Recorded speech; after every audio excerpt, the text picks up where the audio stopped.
Bien, señores, Carlos Alonso y Horacio Montenegro tienen Salud y Previsión. Es de la revista 110. Tenemos como invitada a la licenciada Leimi Lora Córdoba. Tuve el privilegio de escuchar anoche una parte del programa de María Cela en la que tratan el tema. Realmente, licenciada, yo me doy por vencido. Me doy por vencido porque todo el que dice que es muy difícil cambiarle la naturaleza a esa ley para lo que fue hecha, de una vez nos etiquetan y dicen, no, es que esta es persona interesada. Pero entonces uno se va y se remite a países como Chile, que yo creo que con todo y Chile, yo creo como que también se equivocaron. Porque ellos comenzaron con un 10, después con otro 10 y ya llevan casi un 30, ¿verdad? 30, vamos para el 40. Sí. Ya está, el hoy tema se es está el siguiente, licenciada Lora. Ella es abogada, especialista en seguridad social. La pregunta es la siguiente. ¿Estamos abocados a autorizar o cambiar la ley para que los afiliados retiren sus ahorros totales o parciales? O, como una vez yo propuse, vamos a quitar las pensiones y que cada quien ahorre su vejez y se acabó el problema. Porque algunos dicen, es que eso está hecho solamente para encajar los bancos. Son los fondos que los bancos usan. Y ahora mismo, si se le pide un 10%, el Banco Central va a tener que darle a los bancos dinero inorgánico para que pueda devolver ese dinero, porque no existe, ese dinero está prestado. Su convicción, ¿es posible revertir y seguir con el plan original del plan de pensiones o ya es imposible detener la opinión pública? Porque todo el mundo necesita unos cuartos, doctor. Muy buenos días, muchísimas gracias por la invitación. No, realmente yo entiendo que estamos en un momento importante, es un momento de una crisis muy, muy fuerte que estamos teniendo dentro del sistema y creo que todavía podemos refrenar el clamor público. Realmente la exacerbación de la sociedad es muy alta y personas de diferentes estratos sociales están reclamando la devolución del aporte. De hecho, estas personas que ni siquiera están afiliadas al sistema de capitalización individual entienden que si ese 30 sale a la calle, a ellos les va a tocar también una parte del 30%, que hay que tomar ojo con eso.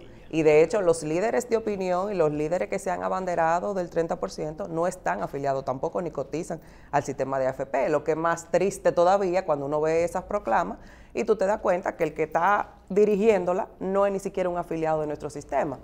El tema de devolver el dinero realmente, como dijo don Julito, es un asunto que impactaría la economía de una manera atroz. A mí me atemoriza muchísimo que volvamos al 2004, por ejemplo, que suceda una condición, una crisis económica como esa que nosotros hemos logrado sobrepasar y que actualmente nos encontramos en un momento de cierta estabilidad ya macroeconómica. Que los trabajadores demandan que le devuelvan su dinero para poder solventar los gastos y las situaciones en las que se vieron durante la pandemia. Teníamos 1.800.000 trabajadores, 800.000 y tantos trabajadores en marzo cuando arrancó la pandemia y empezaron los ceses laborales y las suspensiones y ya a la fecha tenemos nuevamente casi 1.9 millones de cotizantes otra vez, o sea que las personas están volviendo a sus puestos de trabajo. Se están dinamizando nuevos proyectos que generarán nuevos empleos. Tenemos el tema APP, tenemos desarrollo turístico, o sea, también hay muchos sectores que están generando nuevas condiciones para que la gente pueda colocarse y generar ingresos también.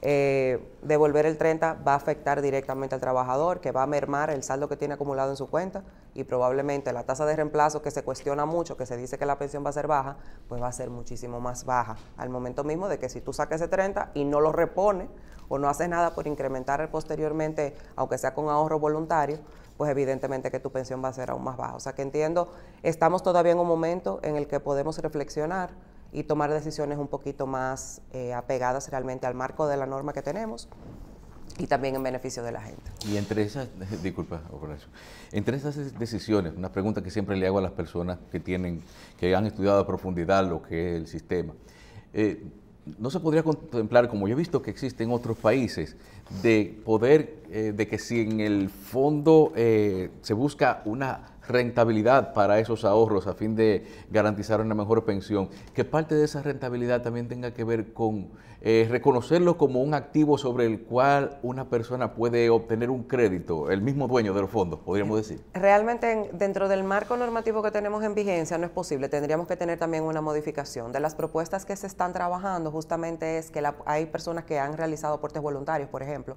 yo soy un ejemplo de ello, que ese aporte voluntario sí se le dé un uso diferente y que la rentabilidad de ese aporte voluntario, porque el mismo aporte voluntario también se ingresa con tu aporte obligatorio, esa rentabilidad también unificada con ese aporte, pues tú lo puedas utilizar para compra de primera vivienda, educación, gastos en salud, pero tenemos también que modificar la norma para eso. O sea, no tenemos ahora mismo dentro del marco que tenemos, no lo podríamos hacer, pero sí es una propuesta que se esté evaluando y esperamos que sí la aprueben.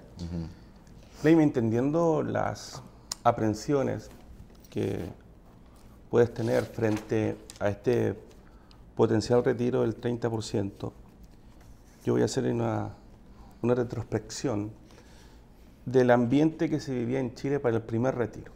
Lo tengo escrito. Se profetizaba para el primer retiro que si se aprobaba, Chile se iba a incendiar. El ministro de Economía anticipaba que nos vamos a transformar en un país bananero y los países bananeros son pobres, desiguales y tienen democracias débiles. El ex superintendente de Valores, Guillermo Larraín, advertía que la venta de activos tendrían que ser básicamente que la AFP iban a destruir el mercado, que la bolsa iba a caer un 10 y un 12, que la inflación iba a subir, etcétera. En el fondo, el sistema económico iba a colapsar. ¿Qué sucedió con el primer retiro del 10%? No hubo ningún incendio, no hubo caos. De hecho, la imagen positiva de las AFP saltó un 10%. La evaluación de empresas privadas como los bancos también mejoró la percepción y la confianza de los consumidores. La bolsa, en vez de caer, subió. El sistema de consumo provocado por los fondos dio un empujón cerca del 3% del PIB en plena pandemia. Y el ministro, que había criticado y que había dicho que no íbamos a transformar en un país bananero en Chile, reconoce entonces que tuvo un impacto positivo y pudo reactivar la economía. El uso de los 3 retiros, y le estoy transmitiendo la información, no es que yo esté a favor ni en contra, estoy siendo lo más pragmático posible. El uso de los 3 retiros, a diferencia de un economista que comparte contigo varias sesiones, no fue para comprar televisores en Chile, no fue para comprar vehículos. Los datos están, son públicos. Más del 50% del uso de esos retiros se usaron para pagar deudas y para fondos de alimentación y necesidades básicas del país. Frente a este tema, tenemos eso es lo que pasa en Chile, pero el sistema de AFP en Chile es muy distinto al que tenemos aquí, básicamente porque arrancó, ¿cierto?, en el año 81, en plena dictadura con José Piñera, pero además los fondos acumulados son enormemente mayores de lo que tenemos aquí en República Dominicana, que el sistema es más o menos jovencito. El eventual retiro del 10% en Chile se debió porque la clase media no tuvo acceso, que perdieron fuente laboral por el tema de la pandemia, al igual que acá, no tiene acceso a las ayudas sociales que el Estado entrega, igual que aquí. La pregunta es, si bien es cierto que va a impactar cualquier retiro, el porcentaje que sea, en el monto de la pensión proyectada, que ya es baja, ¿cuál sería el tipo de ayuda o modificación que vaya en auxilio de esta clase media que ha quedado de alguna manera desamparada y que permita revertir esta vociferación con algunos diputados, ¿cierto?, que se ponen en la cruz, ¿cierto?, etcétera. La manifestación, protesta. Para revertir, porque efectivamente uno siente que desde el mundo técnico, que donde tú vienes, Claro, los argumentos son sólidos, pero esto también tiene un componente político y a veces uno siente que la desconexión de lo que realmente está sufriendo la gente lleva justamente a darle fuerza a este tipo de movimientos y potencialmente, que lo que más me preocupa, es que pudiera haber potencialmente un estallido social aquí igualito de lo que nos sucedió en octubre del 2019. El 18 de octubre se va a cumplir 2 años de este estallido social, donde ahí sí que de verdad se incendió Chile.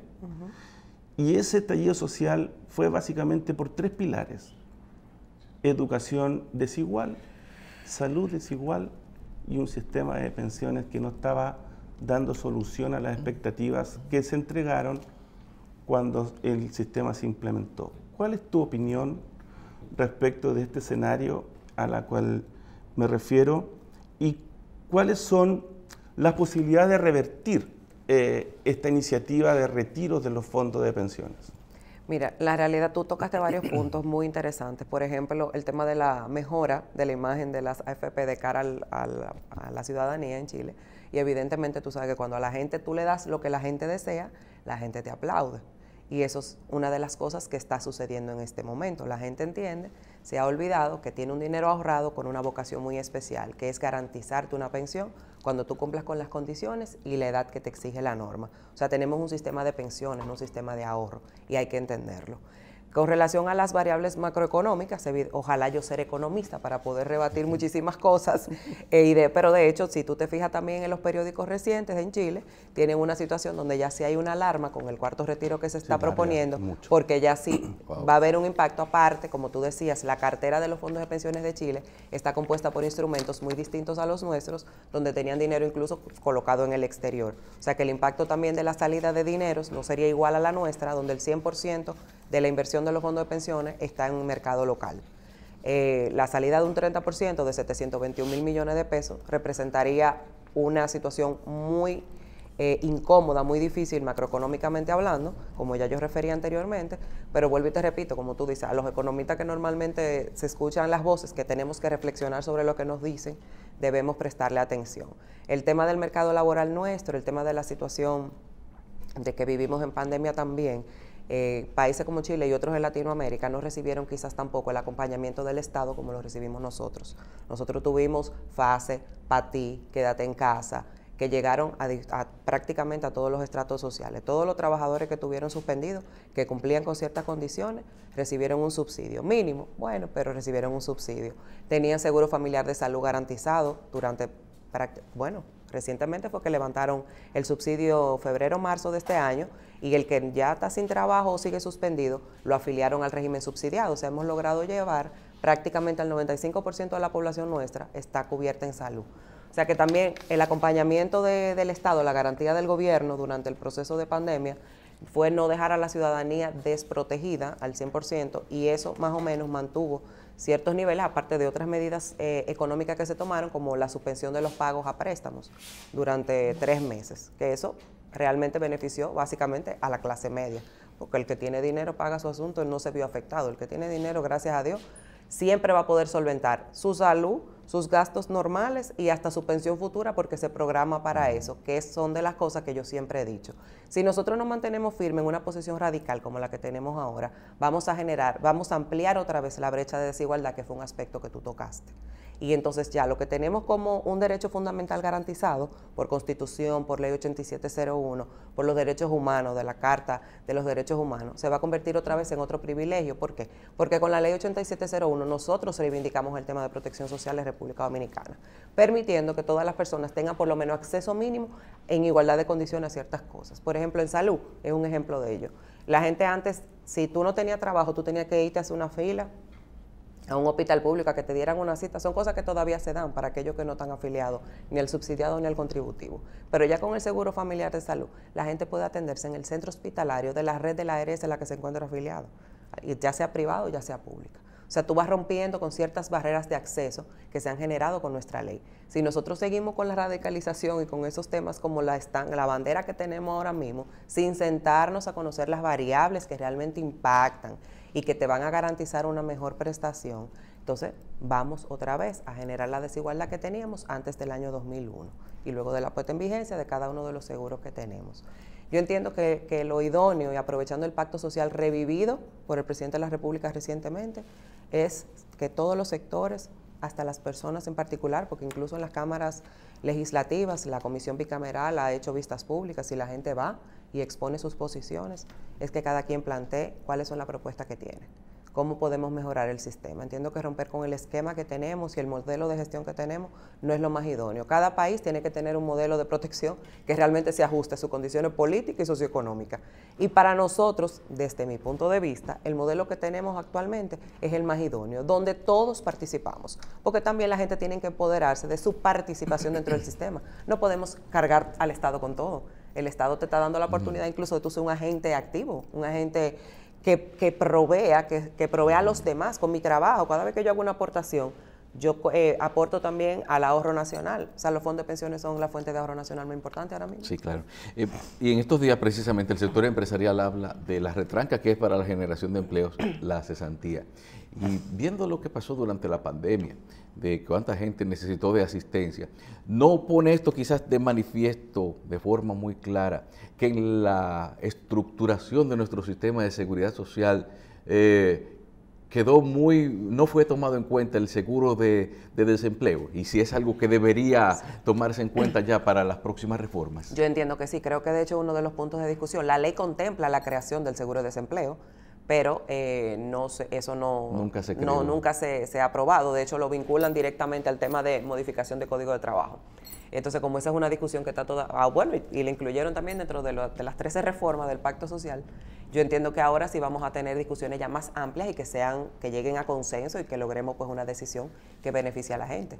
Y ahí tú también me das un pie de amigo para un tema importante para la gente cuando se queja del sistema, de que el sistema le va a dar una pensión pírrica, una pensión que no le va a dar para nada. ¿Cuáles son los salarios que tenemos en República Dominicana ahora mismo? Es un tema. O sea, nosotros tenemos que más del 50-60% de la población afiliada cotizante cotiza por debajo de 27,000 pesos.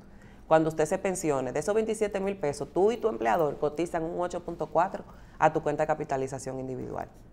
Normalmente entras y sales de tu puesto de trabajo con mucha frecuencia. El dominicano es muy itinerante en el empleo también. Tenemos un mercado laboral volátil. Tenemos más del 58% de informalidad, que eso también impacta muchísimo cuando se calcula la tasa de reemplazo en República Dominicana. Porque si yo calculo a toda la población económicamente activa en función de lo que puedes reportar como posible ingreso y le hago el cálculo de cuánto va a recibir de pensión, eso me impacta incluso la generalidad y el resultado de la tasa de reemplazo que dicen y vociferan que nosotros vamos a tener. Pero una persona que se mantenga cotizando de manera constante, por lo menos durante 20, 25 años, puede tener una tasa de reemplazo de hasta un 45-49%. En mi caso, por ejemplo, yo soy una apasionada del sistema, señor. O sea, yo me enamoré de eso desde el año 2001. Me fui, lo estudié, desde que tuve la oportunidad también de que llegué a República Dominicana y desde que llegué fue trabajando para el sistema dentro de las instituciones públicas que rigen y que norman nuestro esquema de protección social, y yo amo lo que nosotros hacemos y cómo lo podemos mejorar, o sea, perfeccionarlo. No tenemos que estar todo el tiempo pegándole duro y diciendo no sirve, no sirve, no sirve. Vamos a ocuparnos un poquito más realmente, vamos a conocer el sistema, porque es una barrera importantísima también, tú lo señalabas, el tema de educación aquí es fatal, la gente no lo conoce, no sabe gestionar ni siquiera sus prestaciones. Cierto. Bueno, vamos a hacer una pausa para luego seguir en la conversación con Leimi Lora Córdoba, abogada especialista en seguridad social. Volvemos en unos instantes.